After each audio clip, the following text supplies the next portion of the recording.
자, 그렇다면 오늘의 핵심 포인트 말씀해 주신 것처럼 테슬라가 1년에 2030년에 2천만 대를 생산을 하면서 그런 마진 이익률을 페라리처럼 가질 수 있는 요건 뭔가 이 핵심 뭘까요? 그 생산 공정의 혁신에 있는데 우선 자동차 시장부터 한번 잠깐 볼까요? 그럴까요? 화면을 좀 보시죠. 네, 전반적인 시장 한번 분석을 해보죠.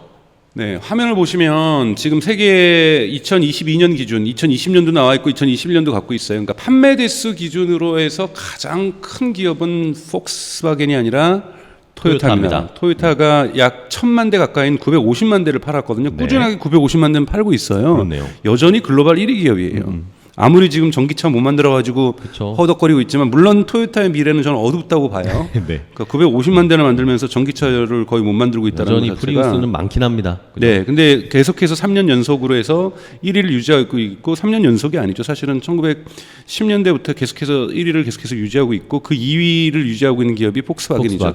폭스바겐이 토요타 꺾으려고 만든 것이 디젤 게이트거든요. 네, 그렇죠. 하이브리드 이기기 위해서 디젤이 클린 디젤이다라고 해서 그 거짓말 치고 사기치는 바람에 근데 이게 이제 토요타 이기려고 욕심내다 보니까 한번 폭망했죠. 네, 폭스바겐은 820만 대를 팔고 있는 그리고 또 900만 대를 또 2020년에는 930만 대까지 팔았던. 근데 이 줄어든 이유는 이제 유럽에서의 코로나 효과 때문에 자동차 매출이 줄어든 거거든요. 네.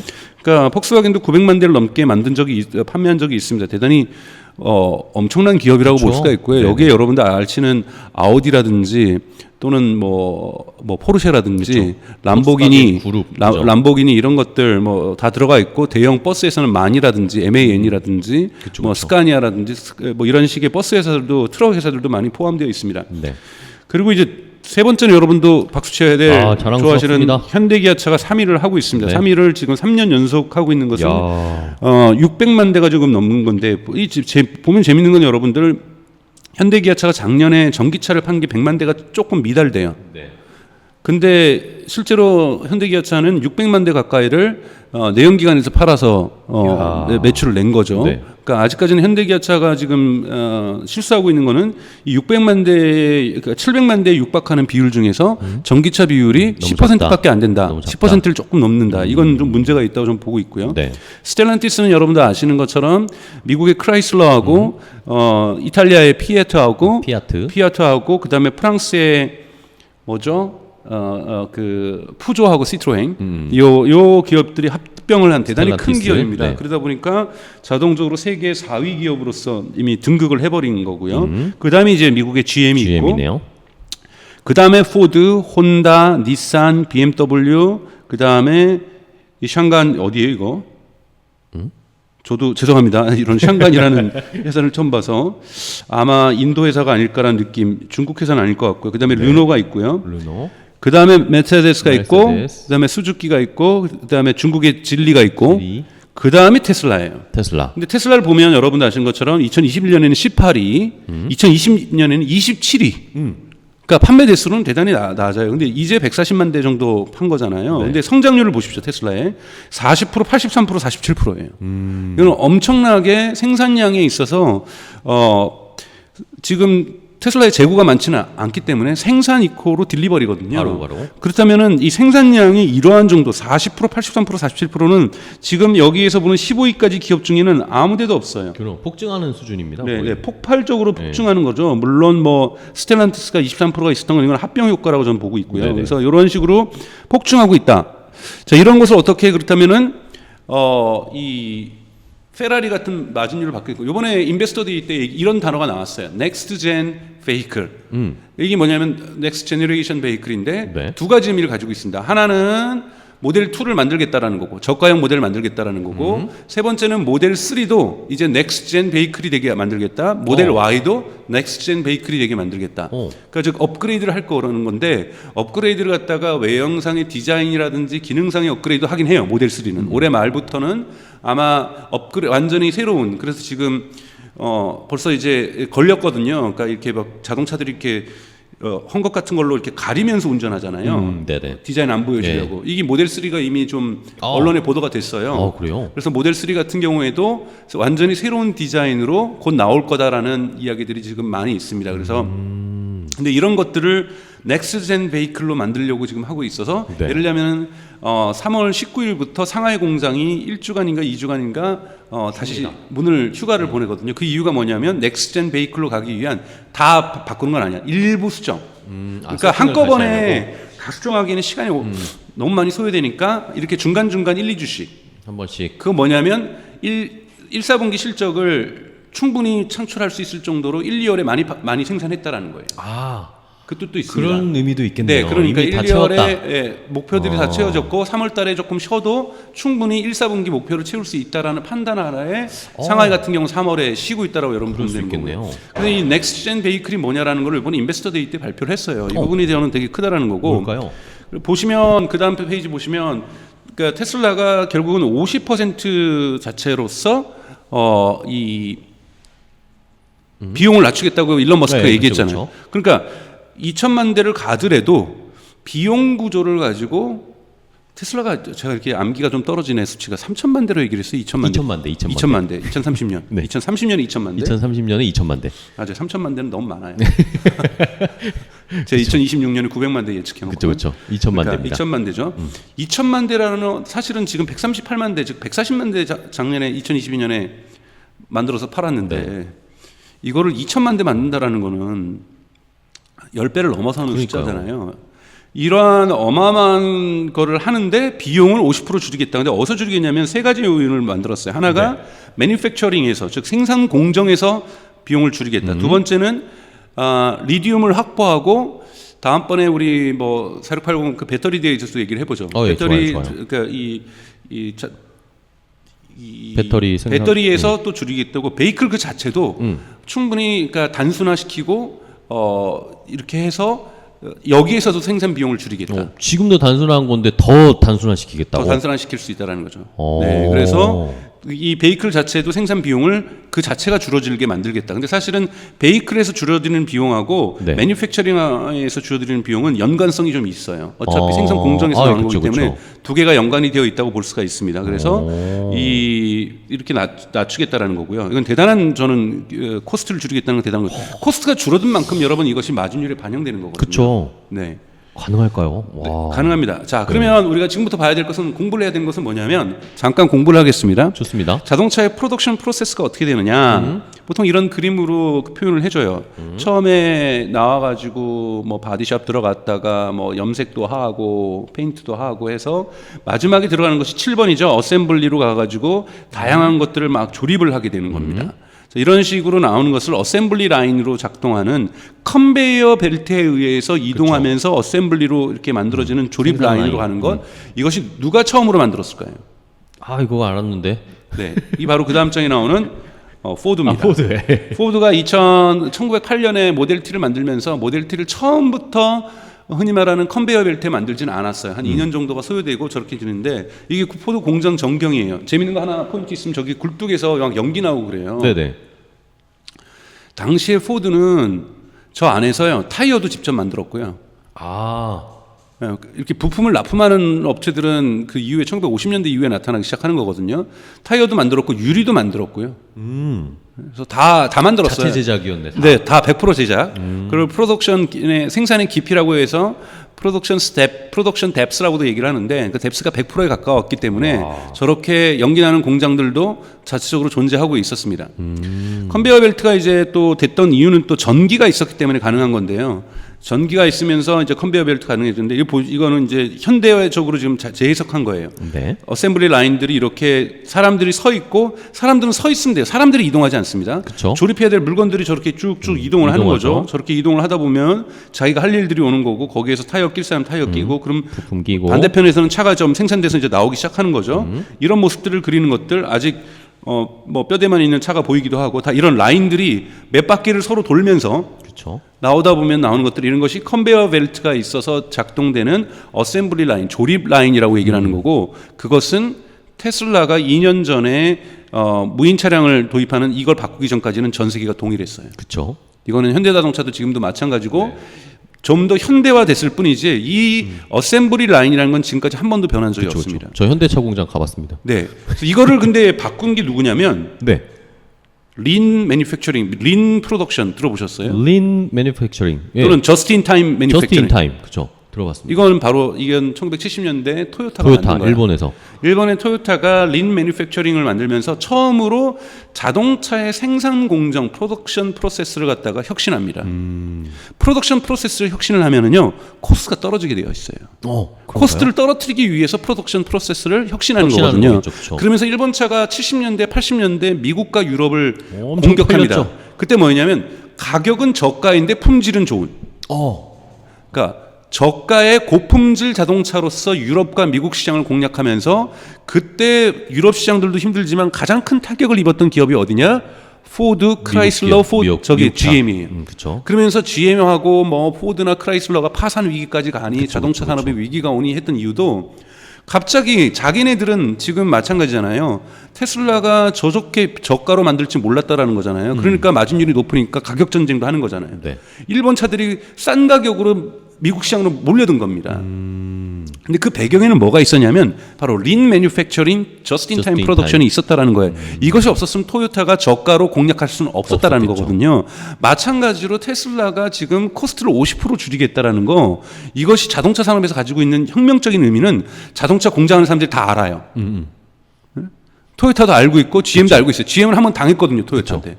근데 지금 테슬라가 또? 코스트를 50%를 또 줄이겠다라는 건 그건 거의 공포의 시나리오에 가까운 거예요. 그렇죠. 네, 그래서 이 린 프로덕션이나 저스트 인 타임 프로덕션은 뭐냐면 저스트 인 타임 그거잖아요. 배달하는 즉시 뭐 이 공장 뭐 이 그림들 좀 복잡하게 그려져 있는데 그러는 거예요. 오늘 우리가 타이어가 100개가 필요해요. 자동차를 100개 만들 거니까. 네. 그럼 타이어를 다른 업체에서 배달할 거 아니에요. 딱 100개만 배달합니다. 필요한 만큼. 그러면 만약에 그 전에 어떻게 했냐면 1000개 배달, 10,000개 배달을 받아가지고 창고에다가 쌓아두고. 포드나 GM 쌓아둬요. 그리고 거기 빼가지고 100개를 조립했던 거예요. 그렇게 하지 말자. Just in time. 바로 필요할 때 그것만큼만 너네는 물량을 공급해라. 그러면 창고 비용을 조절할 수가 있습니다. 그쵸. 창고를 관리하는 인력도 조절할 수 있어요. 그쵸. 그리고 이 창고 속에서 관리하다가 물건이 화자 부품이 나올 수 있는데 그쵸. 이거를 검수하는 시간도 아낄 수가 있어요. 그러니까 생산 공정이 있어서 모든 부품을 저스트 인 타임으로 할 경우에 많은 부분에서의 그 중간에 창고 보관이라든지 여기에서 품질 관리 인력이라든지 이런 부분에서 비용 절감을 해낼 수가 있다라는 네. 거예요. 그래서 만들어냈는데 이제 근데 사람들이 이제 얘기를 하는 거죠. 미국 사람이 유럽 사람 난 이해를 못 하겠다. 야, 그러면 예를 들면 품질 관리도 사실은 2번 하거든요. 그러니까 예를 들면 타이어를 납품한 업체에서도 100개를 납품할 때 이 100개가 다 정상품인지 한번 쭉 검수를 해요. 그렇죠. 그리고 100개를 보낼 때? 받는 사람도 받을 때도? 내가 받을 때도 이 자동차는 위험함 아까처럼 핸들이 뽑히면 안 되잖아요. 네. 이 100개가 정확한지를 갖다가 다 검수를 합니다. 그쵸. 검수 인력이 2배가 들어가는 더블 체크를 하는 거죠. 더블 체크를 하는 거잖아요. 그런데 저스트 인 타임 프로젝트에서는 매니팩처링에서는 검수를 한 번만 합니다. 누가 하냐면 납품하는 사람만 하고 받는 사람은 우리 너네 믿을게. 그래가지고 사실은 이건 이제 동양적인 사상에 의해서 이루어졌다. 서로 막 그래서 이 흔히 말하는 하청업체하고 생산원자업체하고 한 달에 한 번씩 만나서 머리띠 두르고 일본 같은 경우에는 네. 우리 좋은 품질 만들어 봅시다. 서로 믿어 봅시다. 막 이런 뭐 운동 막 이런 막 대회도 하고 네. 대회도 하고 네. 뭐 이러면서 서로 상호 신뢰를 쌓았던 거예요. 그래서 상호 신뢰가 결국은 비용을 아껴줬다. 그래서 이러한 70년대, 80년대 일본의 생산 방식을 배우겠다고 GM이니 포드니 뭐 폭스바겐이니 다 일본으로 견학갑니다. 다 일본으로 견학가고 이 방식을 우리도 도입하자. 그래서 이 저스트 인 타임 저스트 인 타임 프로덕션은 그러니까 매니팩처링은 유럽이나 미국에도 도입이 돼요. 늦게나마 90년대에. 90년대에 도입이 됐던 것들이 바로 이 린 프로덕션이다. 제가 이렇게 말씀드리는 거는 그래서 토요타 이걸 토요타 프로덕션 시스템이라고도 하는데 이거를 린 프로덕션이라고 이름은 나중에 학자들이 붙여준 거예요. 네. 저스트 인 타임 프로덕션. 토요타는 끝까지 아니 우리는 그거는 린이건 저스트 인 타임 이거는 너네들이 부르고 싶은 거고 우리는 이거는 토요타 생산 방식이야. 근데 제일 먼저 이득이 나와 있는 게 뭐예요? 왼쪽 위에 이것만 보여드리고 제가 관련 코스트 리덕션. 비용을 절감한다라는 겁니다. 이윤율을 높여준다라는 거예요. 네. 이윤율을 높여준다는 건 언제든지 프라이스 워 가격 전쟁을 할 수 있다는 뜻이에요. 저쪽에서 더 멋진 제품을 만들어? 그럼 우리는 저가로 공세해버릴래. 가격으로 그냥 싸게 팔게. 싸게 팔게. 이게 지금 테슬라가 하는 거잖아요. 테슬라는 언제든지 할 수 있다는 거예요. 코스트를 50% 줄이면은 그래 페라리 같은 이윤율은 아니지만 뭘로 하지? 포르쉐 이윤율로 하지 뭘. 그러면서 저가 공세를 언제든지 할 수 있어서 시장에서의 다양한 경쟁자가 나타나도 견뎌낼 수 있는 전략적 수단들이 많아지는 겁니다. 그렇죠. 이것이 토요타가 70년대, 80년대 미국과 유럽의 자동차 기업들을 근본부터 흔들었던 힘이거든요. 네. 그래서 제가 말씀드리는 거는 테슬라의 강력한 힘은 그럼 테슬라는 어떤 프로덕션 프로세스에 있어서 혁신을 가져오느냐? 그러게요. 이것이 바로 두 개입니다. 이건 기가프레스는 한국도 많이 아세요. 기가프레스랑 무인 운반 차량. 무인 운반 차량은 잘 모르세요. 네네. 들어보셨어요? 아니요. 네. 그러니까 두 가지가 테슬라가 가져가려고 하는 프로덕션 프로세스의 핵심 키워드라고 여러분. 그래서 근데 기가프레스는 하도 이제 유튜브에도 나오고 하니까 많이 보셨을 거예요. 즉 프레스 찍어내는 거예요. 찍어내는 거. 찍어내는 건데 진짜 웬만하면 많은 부분을 찍어내서 납땜질을 안 하게. 근데 이제 일론 머스크의 꿈은 100%다 납땜질 없는 거를 찍어내고 싶었는데 한 번에 뿅. 그렇게 나오기는 못했어요. 네. 근데 앞으로 이 부분을 비율을 높이겠다라는 거예요. 왜냐하면 기가프레스가 지금 50% 정도를 약 50% 미만일 거예요. 찍어내고 있다라면 이 비율을 갖다가 60% 70%를 하면은 그만큼 조립이 적어지는 거잖아요. 그쵸. 이 비율을 높여내겠다.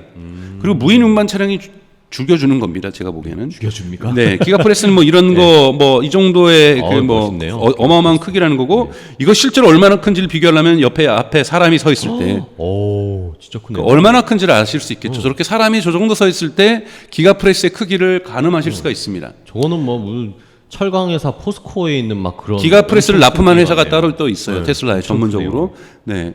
자, 이 부분이 무인 운반 차량. 어? 잠시만요. 영어.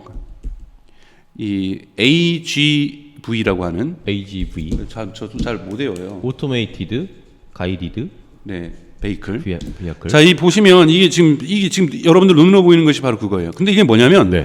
어셈블리 라인 컨베이어 벨트는 뭐냐면 정말 벨트가 어마어마하게 긴 거예요. 어마어마하게 긴 벨트가 그 위에서 자동차들 계속 움직이는 거예요. 근데 테슬라는 그 벨트를 쪼갠 거예요. 연결하지 않았어요. 밑에다가 운반 차량이 있어가지고 얘가 일이 끝나면 A라는 사람이 일이 끝나면 얘 운반 차량이 움직여 가는 겁니다. 아. 그리고 옆에 B라는 사람 앞에 서 있었던 운반 차량이 저한테로 오는 거예요. 그러니까 차량이 이동하는 겁니다. 벨트가 움직이는 게 아니라 벨트가 움직이는 게 아니라 이 차량이 그걸 개별적으로. 들고서 움직이는 거죠. 자, 근데 이것의 장점이 엄청나다라는 거예요. 아, 뭘까요? 무슨 차일까요? 어쨌든 이동하는 건 똑같잖아. 우선은 과거 방식, 요즘은 그러지 않는데 예를 들면 한 명이 실수하고 잠깐 뭔가 오류가 일어나요. 네. 뭐 거기서 한 명이 예를 들자면 다쳐요. 네. 그러면 컨베이어 벨트가 전체가 멈춰야 됩니다. 그렇네요. 근데 전부가 이거는 멈추느냐? 예, 운반 차량들이 옆으로 이동해서 대기할 수도 있고 아. 대기를 하면서 이 사람에 맞춰줄 수는 있는 겁니까? 나머지들은 계속해서 작동할 수가 있다는 거죠. 한꺼번에 풀 수가 있고 또 하나는 어셈블리 라인, 조립 라인은 제네시스 생산하는 라인하고 소나타가 생산하는 것은 어셈블리 라인이 달라요. 네. 그런데 모델 3 만드는 데서 모델 T도 만들 수 있고요. 모델 X도 만들 수 있어요. 왜냐하면 이 차량들의 움직이는 흐름도를 어차피 로봇잖아요, 일종의. 로봇을 조종하는 그것을 프로그래밍을 짜버려 가지고 움직일 경우에는 얘가 다르게 움직일 수가 있다는 거죠. 그러면은 같은 어셈블리 라인에서 갑자기 모델 3가 잘 팔렸는데 갑자기 모델 Y가 요즘 정말 많이 팔리잖아요. 모델 Y로 그러면 바꿔. 모델 Y로 바꿔 그러면 모델 3 라인에서 모델 Y가 생산돼 버리는 거예요. 그러니까 이런 식의 어떤 유연성들이 되게 크다라는 거고. 좋네요. 이런 부분에서 엄청난 혁신을 가져온 거예요. 그래서 이 무인 운반 차량이라는 것, 오토메이티드 가이디드 베이클, 그러니까 즉 AGV라는 것이 테슬라가 갖고 온 프로덕션 프로세스의 혁신이에요. 컨베이어 벨트를 100년이 넘게 지속되었던 컨베이어 벨트와 작별한 겁니다. 그렇네요. 이 부분들이 비용을 절감할 수 있고 생산성의 혁신을 가져올 수 있다는 건데요. 보시면 이렇게 지금 이미지 보세요. 제가 작은 걸 좀 키우다 보니까 이거는 모델 S인 것 같아요. 지금 보세요. 컨베이어 벨트로 연결되지 있지 않아요. 그러니까요. 밑에 운반 차량이 있고 여기서 사람들이 작업을 하고 작업이 끝나면 이 운반 차량이 움직여서 다른 쪽으로 이동해 가는 거예요. 그러니까요. 저만 보면 카센터에서 수리하는 것 같은 느낌. 그렇죠. 여기에서 지금 뭐 부품들을 조립을 해주고 있는 거거든요. 네네. 이런 식의 부분들이라는 거고. 이런 부분에서 그래서 이제 최근에 있었던 일이 이 뉴스가 언제면 2월 28일 뉴스입니다. 네. 토요타 직원들이 이제 우리도 전기차 만들어야 되겠으니 한번 모델 Y를 티어다운이니까 뜯어본 거예요. 보자. 해체해보고 그들이 평가했던 것은 워크 오브 아트다. 아트. 예술이다. 예술 대작품이다. 그러니까 어떻게 이렇게 만들었는가. 토요타 팀에서 토요타 팀에서 이렇게 얘기를 했다라는 거예요. 모델 처음에 Y를 제가 보내고 기억나요. 한국의 자동차 회사 임원을 만났을 때 얘기를 하는 거예요. 모델 3 보면은 본네트 열어보면은 납땜질도 막 티가 나 있게 후지게 되어 있고 너무 후지다. 무슨 워크 오브 아트냐. 말도 안 되는 얘기다. 이렇게 얘기하실 수도 있는데 그런 하나하나의 어떤 디테일 부분에서 중요한 것이 아니라 이 자동차라는 것들이 이러한 프로세스에서 만들어질 수 있다는 건 정말 대단하다라는 좀 말씀을 좀 드리고 싶어요. 그러니까 이건 정말 테슬라가 잘하고 있다는 얘기를 하는 거고 네. 이것이 이번에 인베스터 데이 때 보여줬던 그림이에요. 인베스터 데이 때 보였던 그림은 큰 차량을 갖다가 4명이서 조립을 하고 있는 이 모습이 지금까지의 모습이었다라면 네. 작은 부분에서만 인간의 조립을 만들겠다. 나머지는 나중에 보여드리겠지만 이러한 작은 부분들을 서로 연결해 가면서 하나로 만들어버리기 때문에 그러니까 어셈블리 라인을 이거는 근데 바꾸겠다는 뜻도 있거든요. 근데 언제든지 바꿀 수 있다라는 그 AGV가 있기 때문에 가능한 거예요. AGV가 있기 때문에 어셈블리 라인의 조직화 방식을 바꾸겠다라는 거예요. 그러면 보시는 것처럼 덴서티 부분에서의 개선이 44%가 네. 이루어지고 있고 그 다음에 스페이스 타임 공간에서 시간을 점유하는 시간이 30% 줄어들 수 있다. 훨씬 더 생산성을 갖다가 높일 수 있다라는 걸 얘기를 하는 빠르게 만들 건데 수 있다. 자 이거는 뭐냐면 큰 거를 통으로 조립하던 거에서 파트별 조립을 한 다음에 파트별을 합쳐버리겠다라는 거예요. 무슨 말씀인지 계속 컨베이어 벨트에서 오는 그쵸, 방식으로 무인 차량을 하긴 했었지만 차량이 완성되어가는 모습 속에서 계속 조립을 했다라면 부분별로 조립을 한 다음에 이거를 하나로 완성을 시키겠다는 거거든요. 이 그림을 보시면 아시는 게 이게 지금까지의 방식이에요. 네. 큰 차체가 만들어지고 얘들이 점점 완성차로 되고 이렇게 끼워지면서 그 다음에 색깔 도색도 되겠죠. 도색을 한 다음에 그 다음에 의자 끼고 다 이런 거 사람이 끼겠죠. 네. 그러니까 운반 차량을 쓰긴 쓰지만 사실은 조립하는 순서나 방식은 컨베이어 벨트하고 비슷했던 거예요. 지금까지는 즉 무인 운반 차량을 썼지만 컨베이어 벨트하고 큰 차이가 없다. 전통적인 방법하고 차이가 없었다. 이런 부분이 그런데. 특징이라고 한다면 그래서 이제 완성이 되고 바퀴도 맨 끼고. 나중에 끼고 이렇게 하는 거잖아요. 그런데 이제 새로워진 방식은 지금 이제부터입니다. 언박스드 프로세스라고 해가지고 파트별로 중요한 부분을 가능하면 기가프레스로 크게 찍지만 자 여기서부터 만들어질 때 우선 사람들이 여기에 앉아가지고 여기에서부터 의자 조립 벌써 끝나는 거예요. 아까 전에 다시 한번 들어가서 보시면 의자는 나중에 꼈는데 의자는 맨 나중에 끼는 조립하는 거잖아요. 이 방식이 전통적인 자동차들의 조립 방식인데 그러지 않고 이번에는 필요한 의자들은 여기서 벌써 끼겠다라는 벌써 껴버리네요. 끼고 여기서 앞에서도 조립할 건 다 조립을 하겠다는 거예요. 즉 맨 앞에 지금 보이시는 것, 그러니까 오른쪽에 가장 앞에 보이시는 그림 있잖아요. 네네. 여기서도 조립할 거는 사람이 조립하든 로봇이 조립하든 조립을 완성을 시키겠다라는 거고 뒤에서도 완성시키고 중간 단에서도 완성을 시키는 거고 그 다음에 얘네들이 이미 조립이 끝난 거예요. 앞부분에는 조립 끝나고 뒷부분도 조립이 끝난 거죠. 큰 덩어리랑 뒤에 큰 덩어리. 그러니까 조립이 이미 끝난 거죠. 그리고 옆에 있는 것도 조립이 됐으니까 이렇게 해서 쓱 밑에 있는 거를 이렇게 쓱 올려가지고 끼워버리겠다라는 거죠. 그래서 언박스 하듯이 이렇게 몇 가지 큰 덩어리 4-5개를 쫙 만들어버리고 4-5개는 이미 조립을 끝냈다. 완성돼 있고. 그래서 완성되어 버린다는 거죠. 맨 마지막에 타이어 정도하고 이런 거 껴버리는. 그래서 생산 조립의 순서를 바꾸겠다라는 거예요. 근데 조립의 순서를 어떻게 바꿀 수 있느냐? 컨베이어 벨트에서는 순서를 못 바꿔요. 그럼 어셈블리 라인을 조립 라인을 처음부터 끝까지 다시 설계해서 다시 바꿔야 돼요. 그렇죠. 근데 지금 2주 휴가를 하면서 상하이에서 일부 바꾸고 그다음에 여름에 또 한 2주 휴가 하면은 완전히 새로운 생산 조립 방식이 4주의 휴가를 통해서 만들어진다는 거예요. 조립 라인을 만든다는 건요. 공장 건설하는 거랑 거의 똑같은 얘기인 겁니다. 그렇죠. 요 정도를 바꿔주면은 생산 공정이 바뀌는데 이것이 왜 바뀔 수 있느냐? 아까 말했던 오토메이티드 가이디드 베이클 무인 운반 차량 AGV가 있어서 이것은 가능하다라는 것. 이거는 토요타의 린 프로덕션만큼 혁명적인 거예요. 그러니까 모델 T가 만들었던 건 컨베이어 벨트를 만드는 것이 혁명적이었고 이것이 100년 동안 지속될 때 토요타가 무려 한 70년 만에 린 프로덕션, 저스틴 타임 프로덕션으로 완전히 이걸 바꿔버렸다면 다시 테슬라가 그런데도 불구하고 그러니까 이 토요타가 했던 것은 컨베이어 벨트, 즉 어셈블리 라인을 바꾼 것이 아니라 부품 업체하고의 관계를 바꾼 거거든요. 그러니까 부품 업체의 관계를 바꿔가지고 거기에서 코스트 리덕션, 그러니까 비용 절감을 했던 거라면 테슬라 같은 경우에는 생산 라인 자체를 바꿔버림으로써 비용 구조를 바꿔버리는 이러한 부분이 있다라는 거죠. 이러한 부분이 있기 때문에 테슬라는 2천만 대를 생산할 수 있고 월드 자동차에서 월드 넘버 원을 할 수가 있다라는 거고 이윤율은 아까 코스트 50%를 줄여낸다라고 한다라면은 이윤율은 페라리 수준으로 유지할 수 있는 어마어마한 계획을 지금 요번에 사실 요번 이 인베스터 데이 때 발표를 한 거예요. 이 계획대로 간다라면 저는 만약에 지금 테슬라가 약속하고 있는 것은 올해 말부터 이 방식을 적용을 하겠다라는 거거든요. 그러면 사실은 올해 실적에는 이게 드러나지는 않을 거예요. 그렇죠. 그러면 생산량을 늘려나가는 내년도도 생산량을 멕시코 공장은 내년 말 정도 공개됐지만 텍사스 공장이나 베를린 공장이나 상하이 공장들의 생산량도 늘어날 거거든요. 근데 그러면 당장에 제가 좋아질 거라고 보는 건 2024년도에 실적이 좋아질 거예요. 2024년. 왜냐하면 새로운 생산 공정을 적용을 했는데 그럼 코스트는 내려갔는데 아직까지 생산량은 그렇게 많이 뛰지는 않았거든요. 그럼 2024년에 실적은 대단히 좋아질 거라는 거예요. 그게 이윤율이 예를 들자면 처음부터 24%에서 계속 줄어드는 게 아니라 더 올라갔다가 내려갈 거라는 거예요. 그러니까 한 번 더 점프를 했다가 내려갈 거라는 것은 사람들이 이윤율이 올라가고 이제는 스토리 주식이 아니기 때문에 이런 스트롱한 강력한 파이낸셜 퍼포먼스가 나오면 주가는 올라갈 수 있습니다. 그렇죠. 왜냐하면 제가 뭐 당시에 또 뭐 전쟁이 또 오는 건데 터진다든지 뭐 이런 모르는 거예요.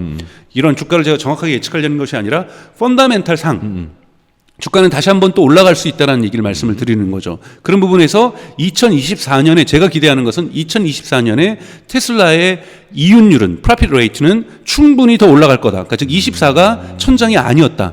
더 올라갈 거다. 물론 그런데 생산량이 많아지면 많아질수록 저가형 모델들이 또 왕성하게 생산될 저가형 모델도 그렇죠, 저는 그렇죠. 2024년부터는 시장이 나올 거라고 보고 2024년 하반기부터는 테슬라가 2024년에는 아마 저가형 모델을 발표할 거예요.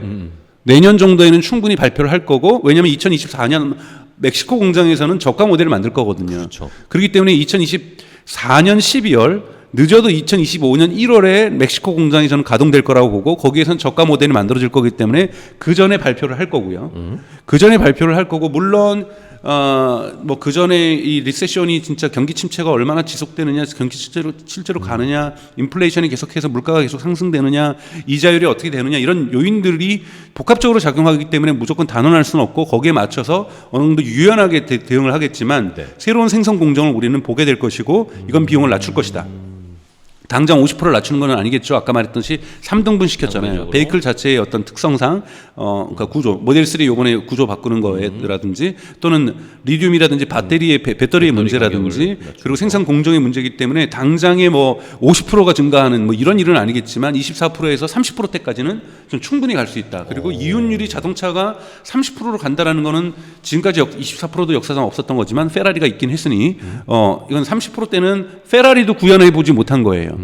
그렇다면 뭐 람보기니도 구현을 못 해본 거기 때문에 이 정도 이윤율 가면 역사적으로 가장 자동차가 높은 이윤율을 구현하는 시기를 일시적으로 테슬라가 맞게 될 것이고 그때는 주가가 뚜렷하게 상향세를 맞을 가능성이 높다라고 좀 말씀드릴 수 있을 것 같습니다. 아, 좋습니다. 처음부터 끝까지 생산 공정의 혁신을 통해서 이 마진 프로핏 이율을 높이고 이러는 걸 통해서 주가 부양을 할 수 있지 않을까라는 생각. 그러면서 지금 어쨌든 그러면 테슬라의 전 세계 기가 팩토리들은 다 이 아까 말씀해주신 언박스드 이 프로세스를 만들기 위해서 뭔가 구조를 바꾸고 있겠네요. 그리고 멕시코 공장은 그러면 아예 그런 처음부터 그렇게 만들 거고요. 그렇기 때문에 상하이 공장은 아니었기 때문에 지금 나눠서 두 번의 휴가를 갖겠다라는 거잖아요. 그래서 당장 3월 19일부터 휴가에 들어갑니다. 공장이 2주간. 그러니까 그런 것들이 다 이런 새로운 프로세스로 가기 위한 준비 단계라고 보면 되시는 거죠. 아직 베를린 공장도 해야죠. 이런 부분에서 아직 나머지 공장, 텍사스 공장도 해야 되고 뭐 작은 공장이긴 하지만 포머넌트에 있는 그 캘리포니아에 있는 공장도 바꾸긴 바꿔야죠. 그래서 이런 부분들이 순차적으로 올해 내에 진행이 될 거고 올해 하반기부터는 새로운 생산 공정에 의해서 생산되기 본격적으로 시작할 거라는 거죠. 그렇기 때문에 제가 얘기하는 것이 2024년에 비로소 비용 절감의 효과가 드러날 거다. 네. 숫자로도 나타날 거고. 네. 그리고 그것이 생산량의 증가도 일어나요. 아까 전에 말했던 이 동일한 공장 내에서 스페이스라든지 타임의 그 부분도 한 30%가 된다 그랬잖아요. 아까 작업 밀도가 44% 개선될 수 있고 네. 공간 효율과 시간 효율이 30% 개선될 수 있다. 그렇죠. 이 개선이 그러니까 같은 공장 내에서 되는 거기 때문에 같은 공장 내에서는 더 많이 생산할 수가 있다는 얘기가 돼요. 더 많이 빨리 할 수 있겠네요. 네. 좋습니다. 좋습니다. 새로운 생산 공정의 혁신으로 테슬라가 만들기도 많이 만들고 그런데 마진도 많이 남기는 페라리만큼의 마진을 남길 수 있는 전략을 생산 공정의 혁신으로 지금 추구하고 있다. 이게 사실은 인베스터 데이에서 가장 어떻게 보면 중요한 포인트다. 가장 중요한 뉴스예요, 사실은. 가장 중요한 포인트다. 뭐 모델 2 공개하고 이런 것도 중요하지만 가장 중요한 핵심이었다라고 박사님 보시는 거네요. 네네네, 맞습니다. 그래서 이러한 대로 간다라면 이론적으로 저는 테슬라가 2천만 대를 갖다 2030년에 만드는 거는 가능하다. 그리고 2026년 정도 되면은 제가 예측했던 거는 하반기까지 가면은 900만 대까지도 만들 수 있다. 그때 주가가 좋으면은 $500까지 500? 가고 나쁘면은 지금 수준일 거야, 머물 거다. 그러니까 그 지금 수준에 머무를 거다. 뭐 이렇게 말씀을 드렸던 거죠. 알겠습니다. 그리고 정말 근데 2천만 대로 갔을 경우에 2030년에는 어떻게 될지 모르겠어요. 그렇죠. 네. 그때는 또 그때 상황 조금 더 시간이 네, 지나봐서 그때 저희가 또 분석을 네, 해봐야겠죠. 또 이제 경쟁 상황도 봐야 되는 거고요. 네. 또 일론 머스크가 또 상상을 초월하는 행동을 할 수가 있기 때문에 뭐 이런 것도 좀 봐야 되는 거고요. 네. 일론 머스크가 사고 안 치고 네. 경쟁사들이 네. 어느 정도의 퍼포먼스를 보여주느냐에 따라서 또 네. 달라지겠죠. 네, 이런 것들이 다 아까 말씀드렸던 하나로 전체가 통으로 연결되어 있던 어셈블리 라인, 컨베이어 벨트로 연결됐던 것을 무인 운반 차량으로 바꾸면서 가능해진 거다. 엄청난 유연성이 생기는 거거든요. 그러게요. 네. 좀 놀랐습니다, 저. 네. 예.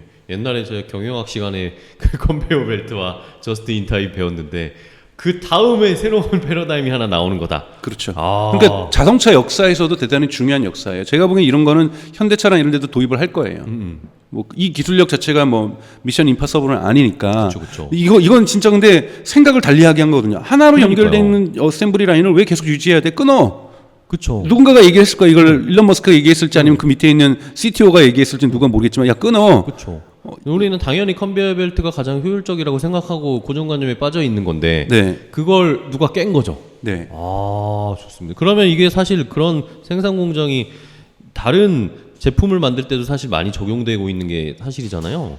그러면 네. 다른 혁신 공정도 바뀔 수가 있겠네요. 근데 이제 자동차가 워낙 덩어리가 네, 크고 자동차가 크니까. 무게가 크기 때문에 또 안정성도 중요하고 중간에 볼트 하나 빼먹으면 안 되기 때문에 그러니까 이 공정 라인들을 갖다가 혁신해 오긴 했었지만 주로 해왔던 건 자동화예요. 로봇 팔로 용접을 한다든지 그리고 이제 로봇 팔로 그다음에 도색을 할 때는 한번 물감에 그냥 담갔다 뺀다든지 이런 것들은 현대자동차도 하고 있을 거예요. 이런 혁신들은 가져왔어요. 그러나 기본적으로 순서대로 하는 것 이 순서를 근데 이번에 이 지금 테슬라의 언박스 프로세스라는 건 순서를 바꿔버리는 거예요. 그렇죠. 뒤집었죠. 크게 다섯 가지인가 여섯 가지 부분으로 나눠가지고 여기서 조립을 다 끝내고 그냥 합체하겠다라는 거잖아요.